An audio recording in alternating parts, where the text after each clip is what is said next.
환경 분야에서의 미중 갈등 대응 전략 말씀드릴 한국환경연구원에 일하는 강상인입니다. 환경이라고 하는 게 중심이 아닌데 저는 또 환경이 일하는 사람 중에서도 국제경제학을 전공해서 또 주변에 있습니다. 그래서 오늘 주제를 잡을 때 뭐를 잡을지 고민을 많이 했는데요. 주제는 기후 위기 시대라는 거하고 그다음에 미중 갈등의 원인, 그다음에 대응 전략, 이렇게 세 개 정도로 나눠서 말씀을 드리려고 합니다. 아시는 것처럼 미중 갈등의 배경에는 제가 보기에는 PRC 개혁개방 40년 내 중국 특색의 사회주의 신시대 지향이 있다고 생각을 합니다. PRC는 People's Republic of China라 그래서 우리말로 바꾸면 인민공화국이라는 단어에 대한 거부감이 좀 있어서 PRC로 썼습니다. 그리고 여기서 중국이라고 하는 거는 아시는 것처럼 역사적으로는 이 낙양에서 장안 사이 사방 천리만 중국으로 칩니다. 우리가 이제 미중 갈등할 때 중국, 지금도 중국 이렇게 하지만 우리가 미중 갈등 이야기할 때 중국은 PRC다 이렇게 생각을 하시고 개념을 잡아야지 그 갈등의 배경이라든지 이런 게 좀 명확해질 것 같습니다. 시작은 1978년에 등소평의 3단계 개혁개방 비전이 있는데요. 그 전을 좀 들여다보면 1958년에서 62년까지 대약진 운동을 합니다. 모택동 시기에 7년 안에 영국을 따라잡고 15년 안에 미국을 또 따라잡는다, 이런 이제 다소 황당한 성장 목표를 세우는데 그 이후에 63년에서 65년까지 3년 정도 유속이 하고 등소평 시기에 반성이 있었지만 1966년에서 76년까지 문화혁명이라는 사상투쟁 시기를 거치면서 경제적으로는 상당히 관심이 없어지는, 그러니까 세계 경제에 중국 경제가 차지하는 그 무게가 거의 없는 시기가 진행이 됩니다. 다행히 그 기간 동안에는 우리나라 같은 경우는 이제 3차 경제개발 5개년 계획을 성공적으로 완수를 해서 지금 선진국이 되는 기반을 다졌다고 생각을 하지요. 그래서 76년에 문혁이 끝나고 78년에 이제 등소평이 다시 복권을 해서 개혁개방 비전을 만드는데, 이때 개혁개방 비전의 3단계 사회경제 발전 비전은 굉장히 소박합니다.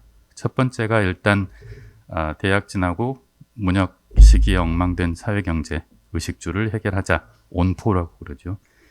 그 다음에 시기에 오는 게 이제 소강인데, 이거는 공산당 창당 100주년 2021년까지 국민 모두의 편안하고 풍요한 생활을 달성하겠다.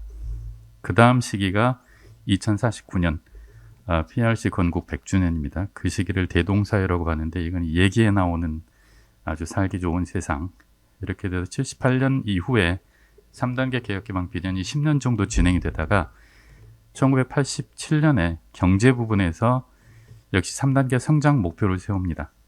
1980년 GDP 대비 1990년까지 GDP를 2배로 늘리고 2020년까지 4배로 늘린다.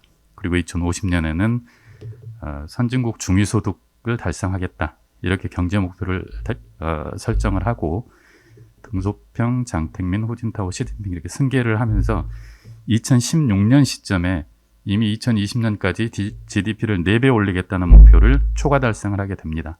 그래서 2017년에 시진핑이 이제 2012년에 집권하면서 타이틀로 걸었던 중국몽이라고 하는 거, 여기서 중국이라고 하는 게 아까 말씀드린 것처럼 적어도 PRC라기보다는 그 낙양에서 장안에 있는 전통적인 중국 개념이라고 생각을 하시면 될 텐데, 중국 특색의 사회주의 신시대를 2021년부터 열어가겠다라고 생각을 하고 2021년에서 2050년까지 15년 2단계 발전 전략을 발표를 합니다.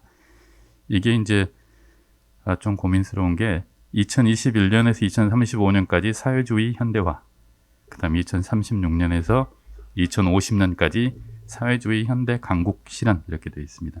그래서 PRC의 패권주의화가 적어도 2050년 되면은 확실하게 사회주의 현대 강국 실현으로 이 국가의 목표를 정한 상황이고, 이것을 이제 2021년에 확정을 하기를 역사적 교류를 통해서 중국 특색의 사회주의 신시대 이렇게 이야기를 하죠.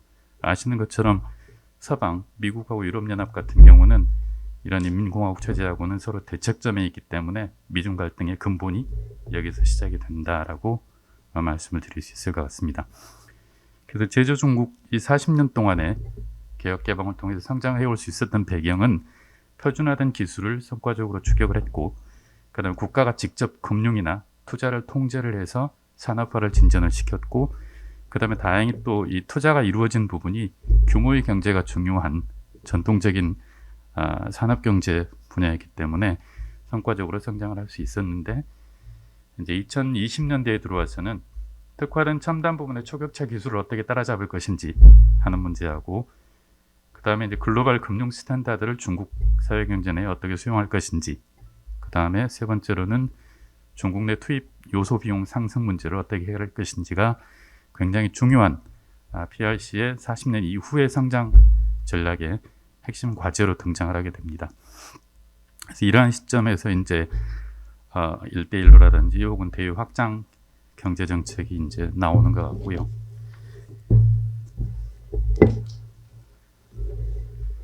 그래서 경제적인 관점, 사회경제적인 관점에서 미중 갈등의 근본적인 근원은 중국 특색의 사회주의 신시대를 현재 PRC가 지향을 하고 있다. 이 부분이 되겠습니다.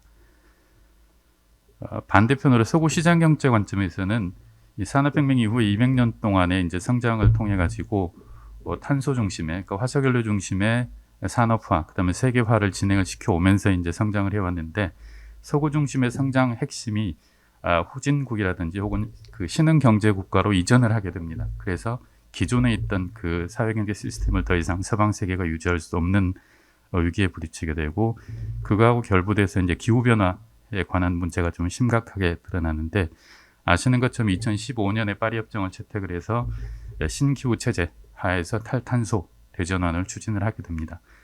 협정은 15년에 체결이 되고 발효가 16년에 이루어져서 1년 만에 협정이 이제 발효되는 것은 굉장히 드문 일입니다. 근데 그럼에도 불구하고 6년 동안의 후속 그 세부 이행 규칙에 관한 협상이 진행이 된 걸 보면 기후 위기에 대해서는 모두가 공감하지만 그 전환 과정에 있어서의 각 국가의 이익을 두고서는 첨예하게 대립이 진행이 된다라고 말씀을 드릴 수 있겠습니다.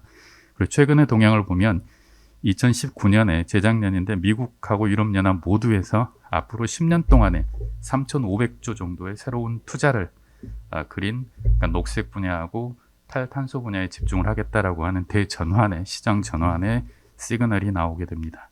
그럼 이런 시그널이 나오게 된 배경에는 기후 변화에 관한 그 최근의 위기 의식이 있는데, 과거 65만 년 동안에 대기 중의 온실가스 농도가 300ppm을 넘은 적이 없습니다.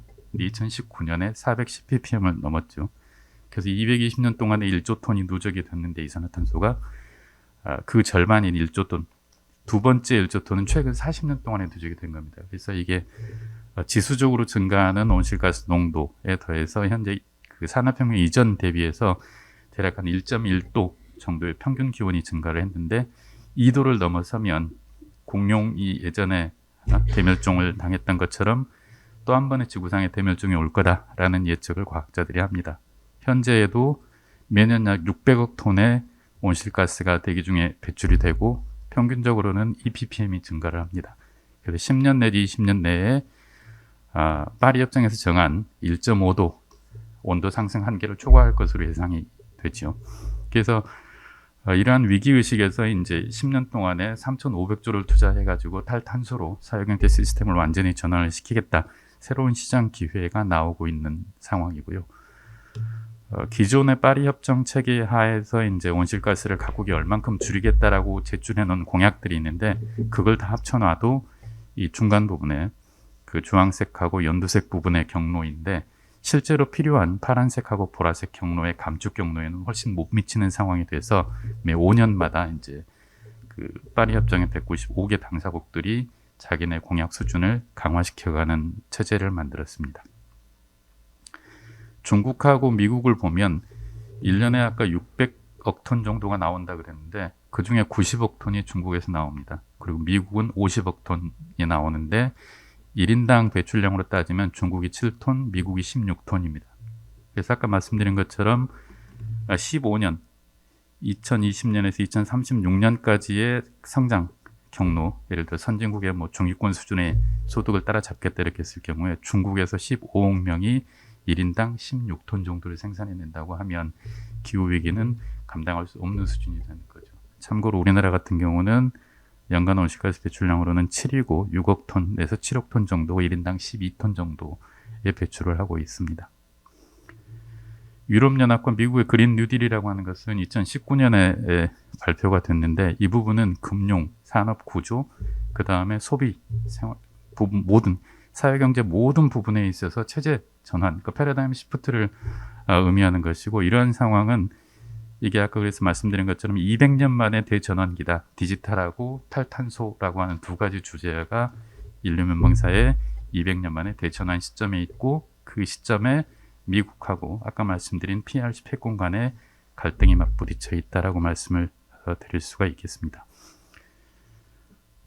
이러한 상황에서 이제 다른 자세한 부분들은 앞부분 주제에서 말씀을 하신 것 같아서 환경, 그러니까 기후 위기하고 관련된 미중 갈등 대응 전략에 대해서 이제 말씀을 드리면, 우리나라의 기본 전략이라고 하는 것은 우리나라는 민주공화국 체제를 가지고 있습니다. 그래서 근본은 자유민주 인권 원칙을 항상 굳게 견지할 필요가 있고, 두 번째로는 세계경제 탈탄소화 패러다임 전환의 얼리 어댑터가 될 필요가 있다.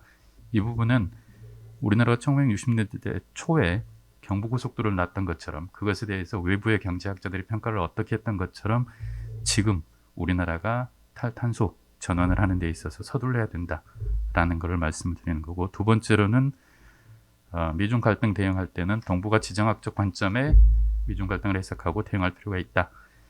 이 중공이죠. PRC하고 북한에 대해서는 여기 빨간색으로 피플스 리퍼블릭을 적어드렸는데, 이 정치체제는 타협할 수 있는 부분들이 아닙니다. 그러니까 인민공화국하고 그냥 공화국 사이에는 정체가 다르기 때문에 이 부분은 옛날 말로 하면 화이부동이라 그래서 이게 전혀 다른 거죠.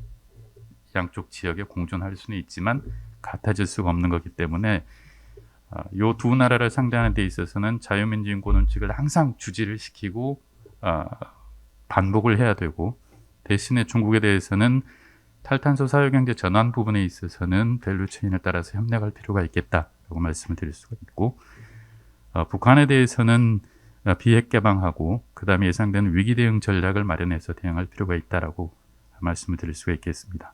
그리고 나서 몽골하고 러시아에 대해서는 1990년대 이후에 몽골하고 러시아는 체제 전환이 일어납니다. 몽골은 그 전에 인민공화국에서 스테이트 오브 몽골로 국채를 바꾸고, 러시아 같은 경우도 소비에트 사회주의에서 러시안 페더레이션으로 전환이 일어나거든요. 그래서 이런 두 부분은 우리나라 입장에 있어서도 같이 갈 수 있는 동반이 가능하다. 특히 1939년에 몽골하고 러시아 연합군하고 일본 관동군 간에 하린골에서 전투를 벌인 다음부터는 시베리아 극동 지역은 거의 공백 상태입니다.